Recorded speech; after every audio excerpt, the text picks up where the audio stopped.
One of the most commonly asked questions in my eating disorder practice is, what is intuitive eating and can it help me with my recovery journey? Intuitive eating is guided by 10 principles that help us make peace with food and our bodies. But this can be a little bit more tricky if we've ever struggled or are struggling with an eating disorder. So let's take 5 today to work through some of these principles together and try and tailor them more appropriately for an eating disorder recovery journey. Number 1, rejecting diet mentality.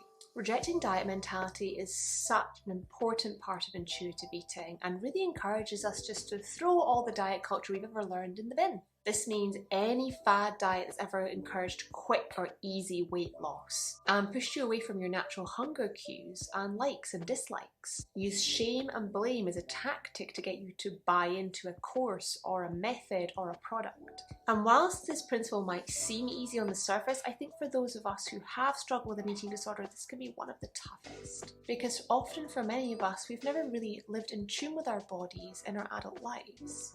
So the first thing I would remind you is when rejecting diet culture, this isn't the same as binging. And I think the health at every size movements really confuse this for a lot of people. Because yes, rejecting diet mentality absolutely means honouring your body, but that doesn't just simply mean not dieting. I think a lot of us who suffer with bulimia have actually been in cycles of going through diets and then binging when not dieting, then dieting again, and the cycle continues. So I think that rejecting diet culture is not the same as just not dieting, because for a lot of us, not dieting simply just meant binging. So instead, I would encourage you with this principle to really sit down and figure out, what foods do I actually like and dislike? Many of my own patients and clients actually discover that the foods that they'd be binging on when they were not dieting actually weren't even foods that they liked or enjoyed. They were just eating them because suddenly they had free reign and could eat whatever they wanted.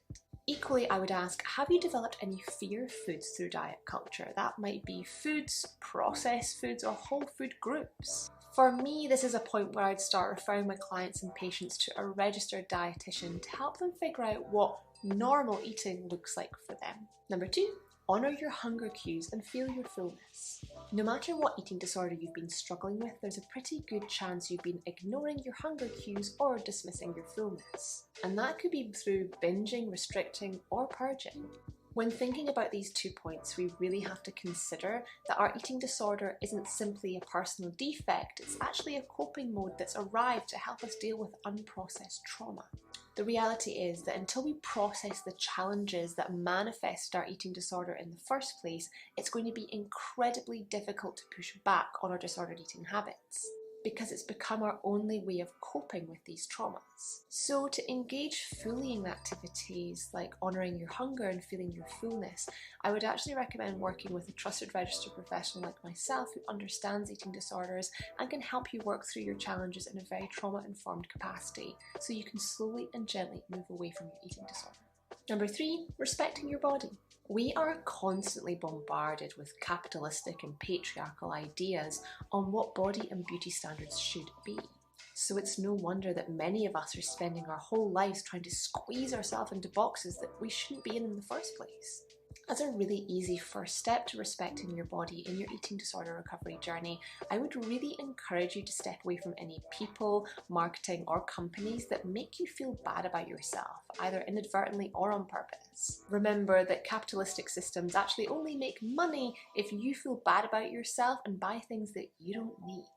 And that can be anything from treatments to products to clothes to weight loss systems. And that's not to say that in eating disorder recovery we might not gain or lose weight in the process. But there's a big difference between engaging in gentle weight loss or gain through our eating disorder recovery as our disordered eating symptoms fade, or engaging in activities or using products which actually try to banish our true selves, a self that we're made to feel ashamed of.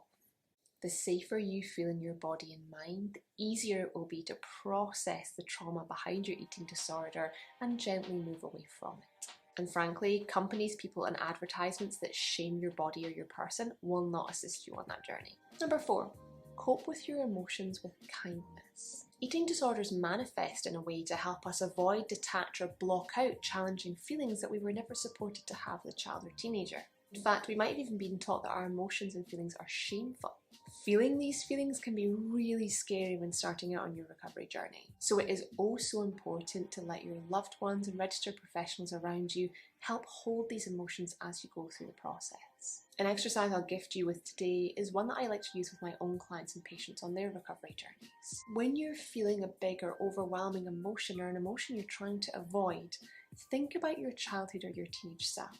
Would you encourage them to purge or binge or restrict as a way of avoiding that feeling? This exercise can be a really helpful one, just to take 5 minutes to close your eyes, visualise your younger self and have a little chat with them in your mind. How would you hold them emotionally?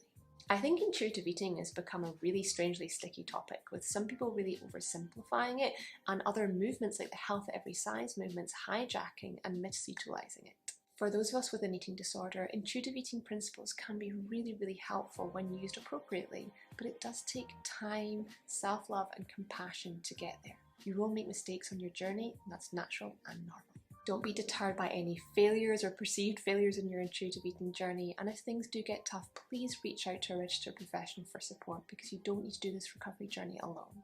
If you've come this far, thank you for watching. If you have enjoyed it, hit the like and subscribe buttons. They truly do help other people know that my channel exists. See you soon, warrior.